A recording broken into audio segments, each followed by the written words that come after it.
મિત્રો હવે આપણે સજીવનું બીજું વિશિષ્ટ લક્ષણ એટલે કે ચયાપચય વિશે અભ્યાસ કરીશું, અથવા તો આપણે તેનું વિશિષ્ટ કાર્ય પણ કહી શકીએ છીએ. તો ચયાપચય.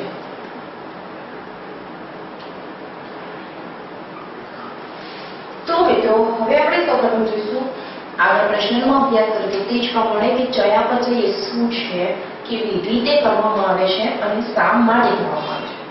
તો સૌપ્રથમ મિત્રો આપણે જોઈશું કે સજીવના દરેક કોષમાં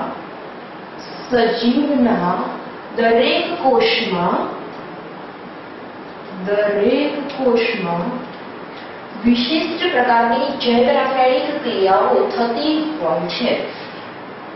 વિશિષ્ટ પ્રકારની જૈવ રાસાયણિક ક્રિયાઓ થતી હોય છે.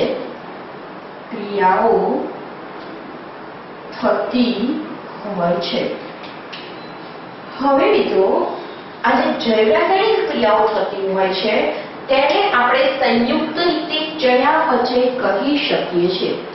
હવે આ જે જૈવ રાસાયણિક ક્રિયાઓ છે, જૈવ રાસાયણિક ક્રિયાઓને સંયુક્ત રીતે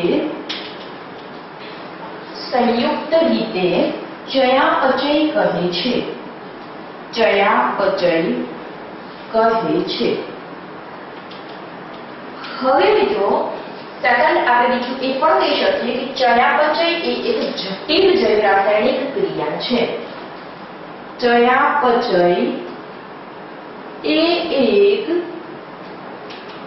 જટિલ જૈવ રાસાયણિક ક્રિયા છે.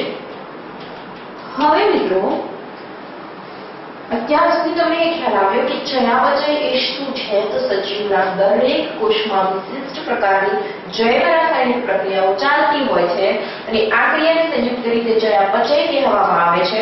આ ઉપરાંત મિત્રો ચયાપચય એ એક જટિલ જૈવ રાસાયણિક ક્રિયા છે તેવું પણ આપણે કહી શકીએ છીએ.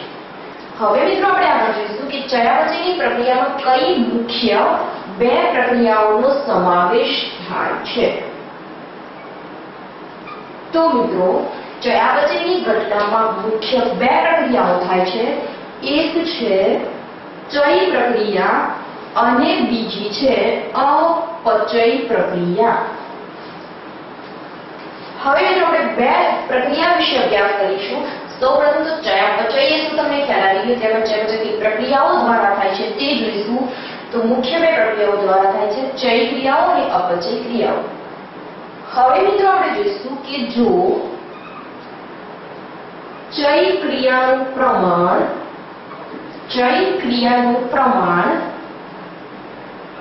આ અપચય ક્રિયા કરતા વધારે હોય,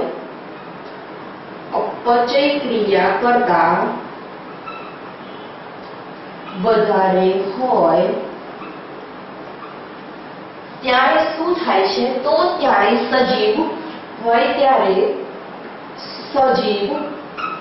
વૃદ્ધિ કરે છે.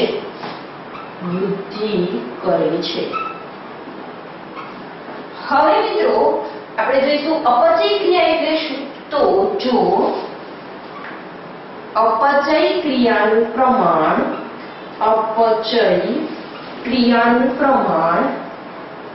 ચય ક્રિયા કરતા વધારે હોય,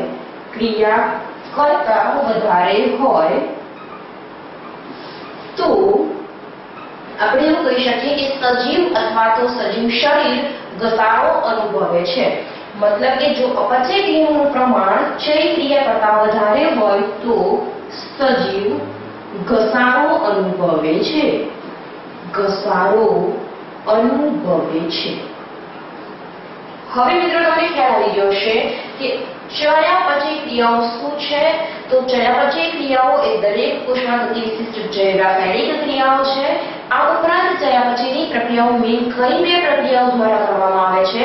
તો ચય ક્રિયા અને અપચય ક્રિયા. ઉપરાંત આપણે બંનેના કોમ્બિનેશનની પણ વાત કરી કે જો ચય ક્રિયાઓનું પ્રમાણ અપચય ક્રિયા કરતા વધારે હોય તો સજીવ વૃદ્ધિ અનુભવે છે અને અપચય ક્રિયાઓનું પ્રમાણ ચયાપચય ક્રિયાઓ કરતા વધારે હોય તો સજીવ શરીર અથવા તો સજીવ શરીરના અંગો ઘસારો અનુભવે છે.